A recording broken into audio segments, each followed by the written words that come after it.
오늘은 사사기 4장 1절부터 10절의 말씀을 통하여 사사 드보라라는 제목으로 하나님의 말씀을 나누려고 합니다. 하나님 앞에 악을 행하며 징벌을 당하게 되는 동일한 상황이 벌써 네 번째 나타나는 때입니다. 고난과 역경 가운데 반복되는 삶을 살아가는 사람들의 입장으로는 분명 악순환의 반복이라고 생각할 수 있습니다. 그러나 하나님의 관점으로 보면 다르게 보여질 수 있습니다. 이 모든 상황을 하나님께 맡기며 부르짖을 때 하나님께서 도움의 손길이 시작되었으니 선순환, 은혜의 때라고도 볼 수 있습니다. 본문 1절은 또 여호와의 목전에 악을 행했다라고 기록하며 시작하고 있습니다. 또 네 번이나 거듭되는 상황이기에 반복의 의미를 가지고 있습니다. 이와 동시에 또라는 표현은 첨가의 의미를 포함하고 있습니다. 이스라엘 백성은 벌써 세 번의 기회를 얻었습니다. 악한 행동으로 인해 고난당하고 있었고 하나님은 은혜를 베푸셨습니다.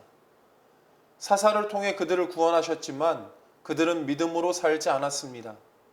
죄를 반복했고 반복되는 가운데 그들의 악은 더 심해졌습니다.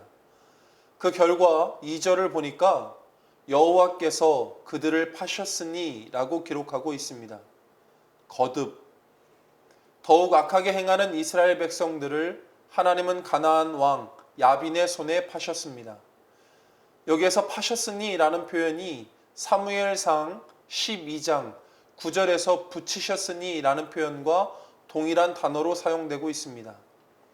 사무엘상 12장 9절 말씀을 보니까 그들이 그들의 하나님 여호와를 잊은지라 여호와께서 그들을 하솔 군사령관 시스라의 손과 블레셋 사람들의 손과 모압 왕의 손에 넘기셨더니 그들이 저희를 치매라고 기록하고 있습니다.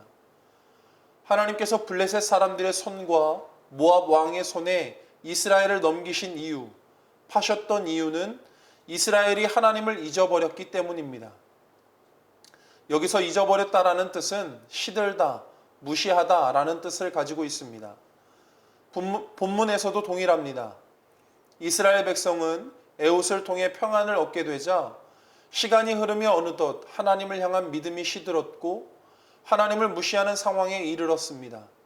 그렇기 때문에 하나님은 이스라엘을 가나안 왕 야빈의 손에 파셨습니다.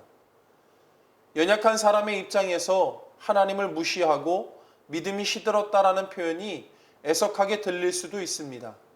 실수라고 볼 수 있지 않을까 이렇게 생각할 수도 있습니다. 그러나 본문에 기록된 말씀을 보면 그들은 실수가 아니라 믿음이 없었고 하나님을 의지하지 않았음을 확인할 수 있습니다. 본문 3절을 보니까 이스라엘은 철병거 900대를 소유하고 있는 나라에 20년 동안 학대를 받았습니다. 당시 이스라엘은 철로 만든 칼 한 자루도 만들기 어려운 상황이었습니다. 그런데 가나안은 철병거만 900대를 소유하고 있었으니 어찌 상대가 되겠습니까? 이스라엘이 가지고 있는 힘으로는 절대 이길 수 없는 상황입니다. 그럼에도 이스라엘이 하나님을 찾지 않았던 이유는 무엇 때문일까? 20년 동안 학대를 받으면서 하나님을 찾지 않았던 것을 실수라고만 볼 수 있을까? 아니면 다른 표현으로 염치가 없어서 구하지 못했다라고 말할 수 있을까? 아닙니다. 하나님의 존재 자체를 잊고 있었다고 보는 것이 더 합리적입니다. 본문 6절 말씀을 보니까 하나님의 명령이 드보라를 통해 바락에게 전달되었습니다. 납달리와 스불론 자손 10,000명을 데리고 다볼 산으로 가라. 그런데 바락은 8절에서 당신이 나와 함께 가지 아니하면 나는 가지 않겠노라 라고 대답합니다. 드보라를 통해 하나님의 명령이 내려왔지만 바락의 내면에는 눈에 보이지 않는 하나님보다 눈에 보이는 드보라를 의지하는 마음이 더욱 컸습니다. 왜냐? 드보라는 4절 말씀에 보니까 선지자로 5절 말씀에 재판장으로 또한 5절 말씀에 드보라의 종려나무라고 불려질 만큼 한 지명이 드보라로 인하여서 불려질 만큼 유능한 사람으로 알려져 있었기 때문입니다. 즉 3절과 6절의 기록을 보면 결국 믿음의 눈으로 바라보는 신앙은 찾아볼 수 없고 육신의 눈으로 계산하는 모습만 보여질 뿐입니다. 철병거 900대를 소유하고 있는 나라를 제 아무리 하나님이라고 해도 이길 수 없다. 차라리 당시의 유능함을 보여주었던 드보라를 신뢰하는 것이 낫다. 이와 같은 모습을 볼 때 이스라엘의 신앙 상태를 짐작할 수 있습니다. 그렇기 때문에 하나님은 이스라엘을 파셨습니다. 파셨다라는 표현에는 두 가지 의미를 담고 있습니다. 하나는 주권이 하나님께 있음을 뜻합니다. 하나님은 이스라엘 백성을 가나안에 빼앗기지 않았습니다. 훔쳐가도록 내버려 두지도 않으셨습니다. 하나님께서 주권을 가지고 넘기셨습니다. 모든 흐름의 주도권, 역사의 주도권이 오직 하나님께만 있음을 알려주시는 말씀입니다. 파셨다라는 표현의 두 번째 의미는 누군가 값을 치러야 자유를 얻을 수 있다라는 점입니다. 하나님께서 이스라엘을 넘기셨기 때문에 가나안의 소유에서 자유를 얻기 위해서는 값을 치러야 합니다. 여기서 중요한 점은 소유권을 넘기신 분이 하나님이시기에 값을 치를 수 있는 분도 하나님뿐이라는 점입니다. 이스라엘 백성들은 순간의 실수나 연약함 때문에 버림받았던 것이 아닙니다. 이스라엘 백성이 버림받았던 이유는 믿음의 문제였고 믿음이 없으므로 하나님을 잊고 사람을 의지했기 때문입니다. 고단한 어려움과 역경이 이어지며 최후의 수단으로 하나님을 찾아 여호와께 부르짖게 되었습니다. 그렇기 때문에 말씀 서두에 언급한 것처럼 인간의 입장에서는 악순환이라고 보여지지만 하나님의 관점에서는 은혜를 베푸시는 시점임을 알 수 있습니다. 본문에서 하나님의 은혜는 여성 사사 드보라를 통해 나타납니다. 드보라는 여성이었고 결혼한 유부녀였습니다. 담임 목사님께서 본문을 통해 전하셨던 말씀을 듣게 되면 여성은 당시에 인구 계수에도 포함되지 않았던 대상입니다. 동시에 남자의 소유물로 여겨지던 시대였습니다. 다른 각도로 보면 여자란 누군가를 의존하면서 살아가야 하는 대상이기도 합니다. 그래서 이는 하나님을 전적으로 의지하며 하나님의 영광을 위해 살아야 하는 그리스도를 뜻하기도 합니다. 다시 말해 사사들이 예수 그리스도를 예표하듯 드보라 또한 예수 그리스도를 예표하는 존재로 나타납니다. 드보라는 이스라엘을 학대하는 야빈과 대조적인 모습을 보여줍니다. 철병거 900대를 소유한 강대국과 싸우는 연약한 여성. 드보라와 바락은 또 다른 모습이 발견됩니다.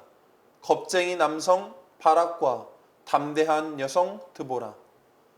이스라엘을 구원하는 사사들이 예수 그리스도를 예표하듯 드보라에게서도 그리스도의 모습이 발견되고 있습니다. 군사력이 아닌 하나님의 능력으로 악을 물리치는 모습. 겉으로는 연약해 보일지라도 믿음으로 그 어떤 대상 앞에서도 두려워하지 않는 담대함. 과연 그리스도를 예표하고 있는 드보라는 어떻게 이런 모습이 보여질 수 있었을까? 9절 말씀을 보니까 내가 반드시 너와 함께 가리라 라고 기록하고 있습니다. 두려워하고 있는 바락에게 드보라가 전하고 있는 말이긴 하지만 드보라는 하나님의 말씀이 있는 곳에 하나님께서 함께 계심을 믿었습니다.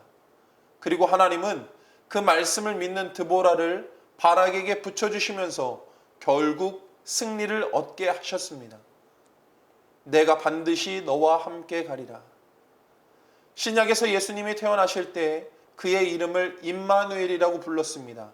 이를 번역한 즉 하나님이 우리와 함께 계시다. 사랑하는 성도 여러분, 하나님의 말씀이 있는 곳에 하나님은 일하십니다. 코로나 바이러스로 인해 건물된 교회에 모이지 못함이 너무나도 아쉽고 그리운 때입니다. 속히 모여 마음껏 찬양하고 기도하며 예배할 수 있도록 믿는 성도들이 간절히 기도할 때입니다.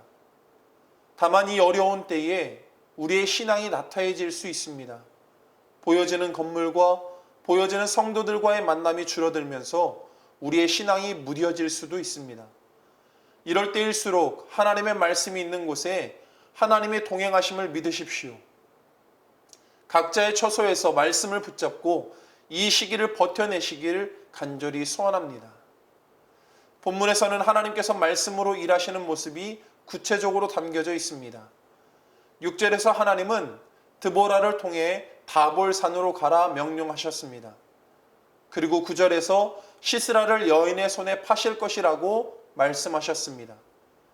14절에서는 시스라를 내 손에 넘겨주신 날이라고 말씀하셨고, 결국 21절에 하나님의 말씀처럼 여인의 손에 시스라가 죽게 됩니다.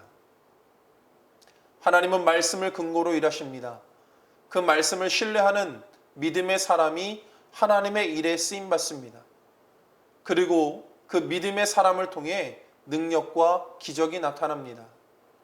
사랑하는 성도 여러분, 우리는 지난 주일 담임 목사님을 통해 말씀을 듣게 되었습니다.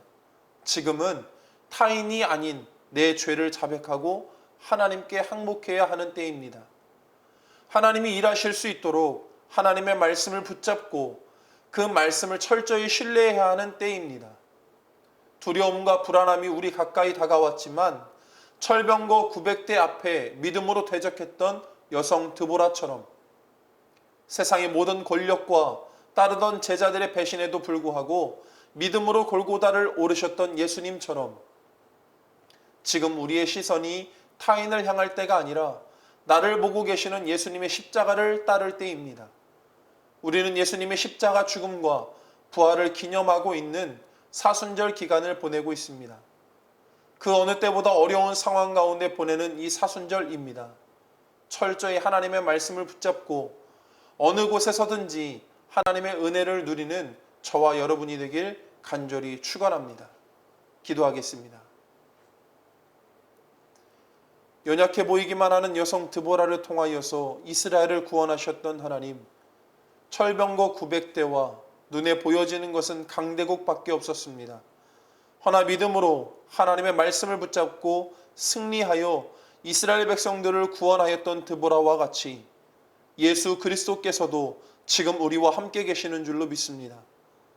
말씀을 붙잡고 그 말씀을 근거로 살아가는 우리 모두가 되게 하여 주시고, 환난과 어려움 가운데 눈에 보여지는 성전과 눈에 보여지는 성도들과 함께 만나지는 못할지언정 각자의 자리 가운데 신앙을 부여잡고 이 어려운 시간을 버텨낼 수 있는 성숙한 그리스도인들 될 수 있도록 인도하여 주시옵소서.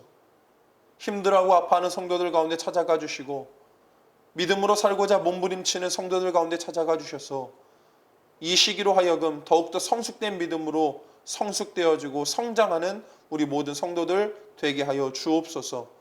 예수 그리스도의 이름으로 기도합니다. 아멘.